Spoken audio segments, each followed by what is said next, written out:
오늘 하나님께서 우리에게 주신 말씀은 욥기 14장 13절에서 22절입니다. 하나님의 말씀을 봉독합니다. 주는 나를 스올에 감추시며 주의 진노를 돌이키실 때까지 나를 숨기시고 나를 위하여 규례를 정하시고 나를 기억하옵소서.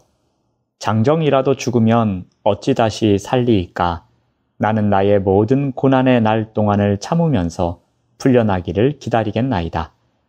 주께서는 나를 부르시겠고 나는 대답하겠나이다. 주께서는 주의 손으로 지으신 것을 기다리시겠나이다. 그러하온데 이제 주께서 나의 걸음을 세시오니 나의 죄를 감찰하지 아니하시나이까. 주는 내 허물을 주머니에 봉하시고 내 죄악을 싸매시나이다. 무너지는 산은 반드시 흩어지고 바위는 그 자리에서 옮겨가고 물은 돌을 닳게 하고 넘치는 물은 땅의 티끌을 씻어버리나이다. 이와 같이 주께서는 사람의 희망을 끊으시나이다.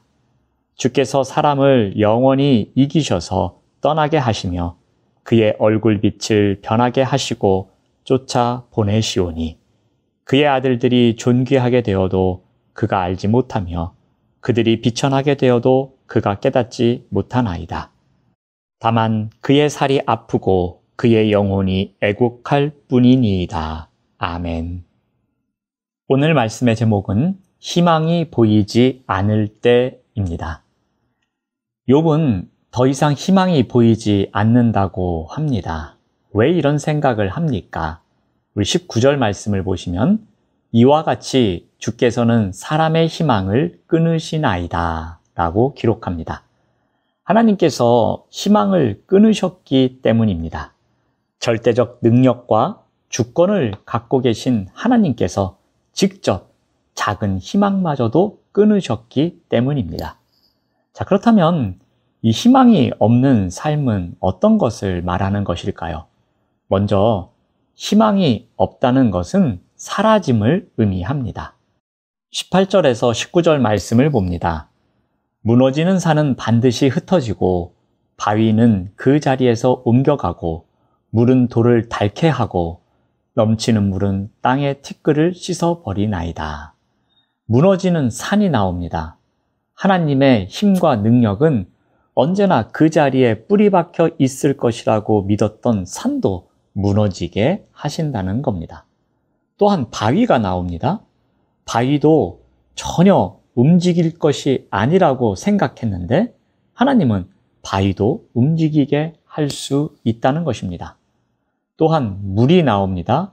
흐르는 물은 단단한 바위를 닳게 한다고 합니다. 폭우로 넘치는 물이 흔적도 없이 땅의 티끌을 쓸어간다고 합니다. 이와 같이 희망이 없다는 것은 사라짐을 의미합니다. 또한 희망이 없는 것은 마지막을 의미합니다. 즉, 희망이 없다는 것은 죽음과 같은 것입니다. 희망이 사라지는 것은 죽음과 같은 마지막을 생각나게 합니다. 20절 말씀을 봅니다. 주께서 사람을 영원히 이기셔서 떠나게 하시며 그의 얼굴빛을 변하게 하시고 쫓아 보내시오니. 욥은 희망이 사라진다는 것에 대해 삶에 대한 인간의 간절한 소망이나 의지와 상관없이 하나님께서는 인간을 이기고 죽음으로 이끄신다고 묘사합니다. 하나님께서 인간의 삶에 대한 의지를 영원히 꺾으시고 죽음을 집행하는 모습을 나타내고 있습니다. 즉, 하나님의 강권적 능력으로 쫓아보내고 있는 것입니다. 이와 같이 희망이 없는 삶은 죽음, 즉 마지막을 의미합니다. 욥은 이제 다시 희망을 갖게 해달라고 호소합니다. 누구에게 호소합니까? 먼저 숨기시는 하나님을 찾습니다. 13절 말씀을 보시면은 주는 나를 스올에 감추시며 주의 진노를 돌이키실 때까지 나를 숨기시고 나를 위하여 규례를 정하시고 나를 기억하옵소서. 욥은 하나님이 진노를 푸실 때까지만이라도 그분의 낯을 피하고 싶어 합니다. 욥에게 하나님은 두렵고 무서운 분입니다. 스올이 아무리 두려운 어둠의 공간이라 할지라도 하나님의 진노보다는 안전한 곳이기에 욥은 스올로 숨고 싶어 합니다. 죽은 자들의 세계로 도피하고 싶어 하는 것은 고통이 그만큼 크다는 것을 방증하는 것입니다. 이 고통에서 숨겨주시는 하나님께 희망을 찾고 있습니다. 두 번째로 욥은 부르시는 하나님을 찾습니다. 15절 말씀을 봅니다. 주께서는 나를 부르시겠고 나는 대답하겠나이다. 주께서는 주의 손으로 지으신 것을 기다리시겠나이다. 이것은 하나님이 후에 욥을 기억하시고 다시 부르시는 날을 기다리겠다는 것입니다. 하나님의 부르심을 기다리는 희망을 이야기합니다. 욥은 자신이 하나님의 손으로 지음받은 존재이기에 하나님이 잊지 않으실 것이라는 희망을 갖고 있습니다. 다시 회복시키실 것이라는 희망의 끈을 놓지 않는 것입니다. 창조주이신 하나님이 여전히 이 땅을 통치하고 계시다면 언젠가는 하나님의 손으로 지으신 욥을 기억하실 것이며 다시 부르실 것이니 그때까지 인내하며 기다리겠다고 합니다. 욥은 하나님의 자비와 기억하심을 부인하지 않습니다. 고난을 주신 분이 하나님이시지만 구원으로 이끄실 분도 하나님이심을 욥은 알고 있었습니다. 아무리 오랜 시간이라도 그는 하나님을 기다릴 것이며 하나님은 당신의 손으로 직접 지으신 욥을 기억하실 것이라고 합니다. 앞날이 예상되는 상황에서 기다리는 것은 그래도 쉬운 일입니다. 그러나 그 상황이 언제 끝날지 모르는 가운데 인내하는 것은 매우 힘든 일입니다. 욥은 하나님의 부르심을 기다리는 순간이 비록 고난일지라도 그 자리가 희망이 피어나는 곳임을 알고 있었던 것입니다.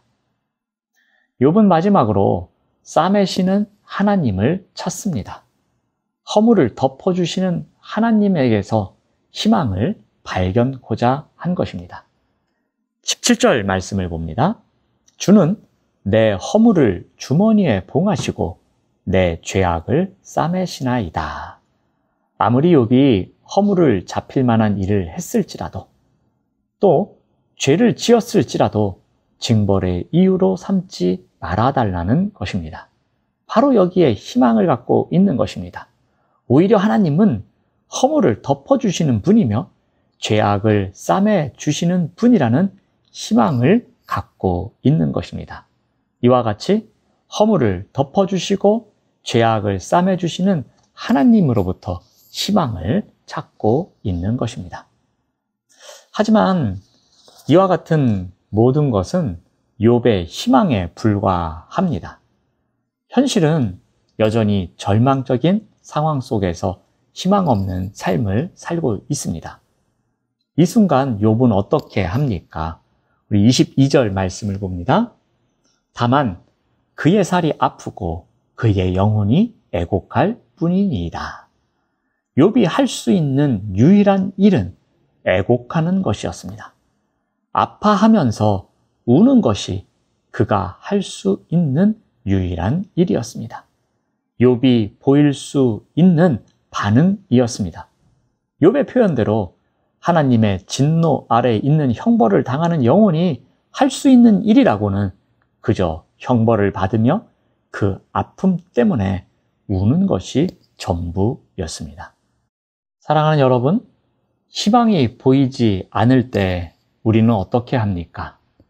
희망이 보이지 않을 때 최고의 무기는 무엇이겠습니까? 그것은 바로 아파하며 눈물 흘리는 것입니다. 하나님, 희망이 사라져가고 있는 지금 이 순간 너무나도 힘듭니다. 너무나도 아픕니다. 하나님만이 희망입니다. 라는 고백이 필요한 것입니다. 간절한 마음으로 눈물을 흘리며 주님 앞에 엎드리는 것이 우리가 갖고 있는 유일한 무기입니다.